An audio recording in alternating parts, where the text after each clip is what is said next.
Um outro componente que a gente pode introduzir ainda no telhado são, por exemplo, as calhas, que a gente usa um comando do tipo extrusão. O comando do tipo extrusão, ele consiste em escolher uma seção típica, né? Então pode ver que a gente pode usar para capa, a gente pode usar para meio fio, a gente pode usar para rodapé, a gente pode usar para gesso, né? Então, ou seja, a gente define qual que é a seção que a gente quer introduzir, depois a gente define no software o ponto de inserção, né? Então a gente vai clicar ali no ponto em que a gente vai iniciar essa calha. A tecla F5 do software controla, né, muda esses pontos em relação, né, à inserção do objeto, né? Então a gente aperta F5 para que o elemento fique na posição correta e depois simplesmente vamos contornando o nosso projeto e temos as calhas já introduzidas aí no processo. Eu posso selecionar um ponto ou simplesmente clicar com o botão direito, pedir para finalizar ou fechar aquela poligonal. Então, no nosso caso, a gente vai fechar e temos já a calha introduzida. Um outro elemento são os tubos, né, referente aí à captação de água. Então, o software ele já tem um assistente também para a introdução desses elementos. Então, a gente pode definir a altura, pode definir exatamente a largura, né, e a distância para a conexão com a calha, né? E aí fazemos a introdução também desse componente. Aqui é aquela questão das zonas que eu falei, né? Então aqui a gente está mostrando, por exemplo, área íntima, né, e área social. Podemos ter uma outra visualização, por exemplo, com áreas molhadas, né? Então a gente muda o estilo de visualização e o software mostra esses ambientes conforme essa visibilidade, né? Então, sem nenhum tipo de visualização ou visualizando com uma configuração específica. Depois a gente entra no assunto de projeto de interiores, né? Inserção de bibliotecas. O software ele tem uma biblioteca própria, né? Onde a gente tem um amplo catálogo com os objetos. Esse catálogo já faz parte do software, né, com diversos elementos disponíveis, e a gente também tem a possibilidade de cadastrar novos elementos dentro do programa. Então, podemos acessar, por exemplo, objetos no formato IFC, formatos 3D. Temos também a possibilidade de trabalhar, né, com um bloco 3D da nossa biblioteca online. Então, uma vez que a gente define que a gente quer introduzir, né, um componente dentro do software, a gente tem a possibilidade de acessar também a nossa biblioteca online. Então, quando estamos escolhendo o modelo daquele objeto, né, daquele componente que a gente vai introduzir no nosso software, né, no nosso projeto, tem um catálogo já pronto e ali a opção de acessar a biblioteca online. Essa biblioteca online são milhares de blocos que a gente tem à nossa disposição, né? Então, eles estão organizados por categorias. Então, quando a gente define uma determinada categoria, ele abre subcategorias. Então, a gente tem mobiliário interno, mobiliário para banheiro, arte e decorações, mobiliário urbano, cozinha, iluminação externa, instalações, escritórios, jardins, restaurantes, lojas, iluminação interna, veículos, né, esporte como quadras, né, objetos esportivos.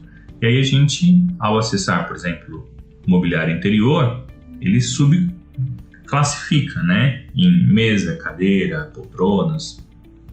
Então aqui a gente vai escolher uma mesa e depois eu posiciono essa mesa no projeto.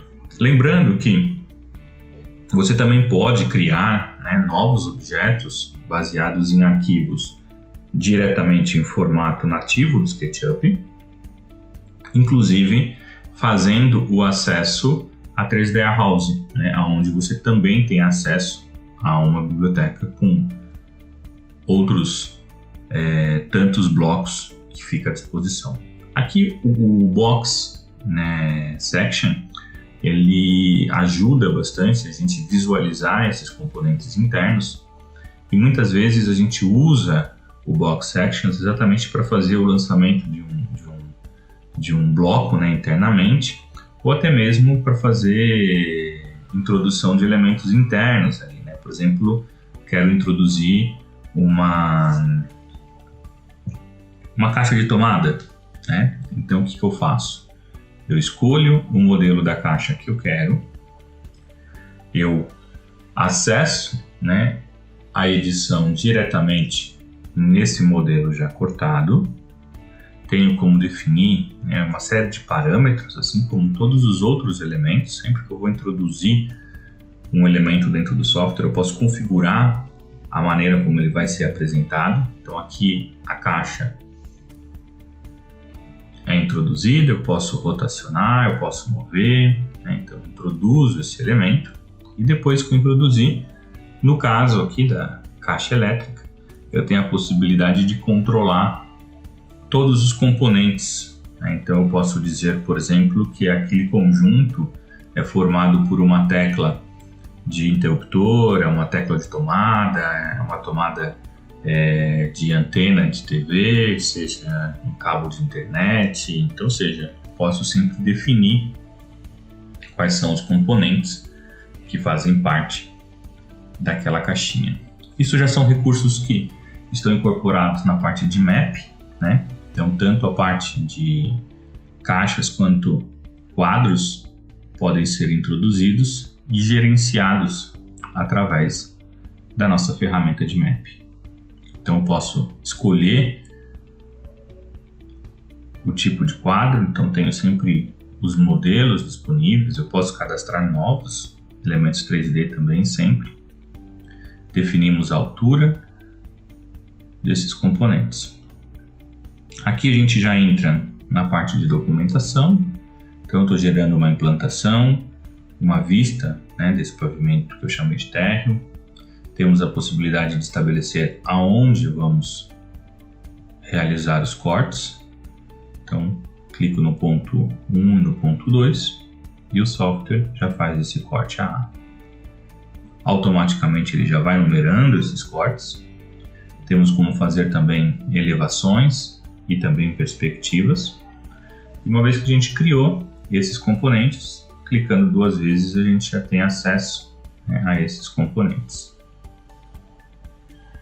Então aqui a gente pode controlar todos os aspectos gráficos, né? Se vamos visualizar os materiais ou não, se temos sombreamento, como que vai ser representado, né? Os elementos como vegetação, colunas, vigas, escadas, se vai ser numerado ou não os degraus, o alinhamento, direção de setas de rampa, então uma série de configurações. E além disso, a gente também consegue incorporar outros elementos gráficos ao nosso projeto.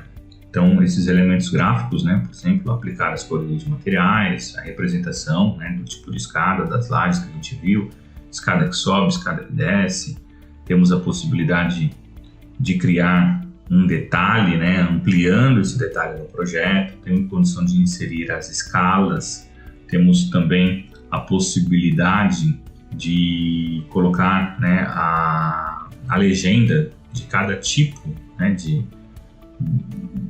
parede, de lajes, né, elementos que dentro do software tem a questão da tipologia, né, da estratigrafia. Aqui a gente tem como gerar uma legenda com todos esses objetos que estão introduzidos no projeto. E na sequência a gente tem algumas ferramentas, por exemplo, para cotar o projeto, né? Então tem a possibilidade de fazer uma cota individual, então, ou seja, eu vou clicar no primeiro e no segundo ponto e já tenho essa cota introduzida no projeto. E vou ter também ferramentas de cotas automáticas. Por exemplo, uma vez que a gente já definiu os ambientes, né, que tem um perímetro formado pelas paredes, a gente pode clicar internamente nesses ambientes. Então eu clico e ele já me insere a cota dentro do ambiente. e tem a possibilidade simplesmente de habilitar a cotagem de todo o projeto, né? Então eu entro em dimensões, seleciono, né?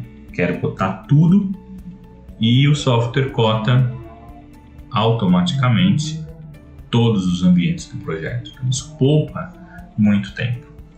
Tenho a possibilidade de inserir outros tipos de cota. Então, por exemplo, configurar seta, bola, toda a parte de distâncias. E aqui a gente vai introduzir uma cota acumulada agora, né? Uma medida linear. Então, ao acessar, eu defino o local em que essa cota ela vai ser posicionada e depois os pontos que eu quero acumular. Ele vai mostrando a cota acumulada. Ali na parte de cima, note que eu tenho a possibilidade de pedir para fazer por objetos, por perfil. Então eu faço uma linha de corte, ele já reproduziu todas essas cotas também naquele local.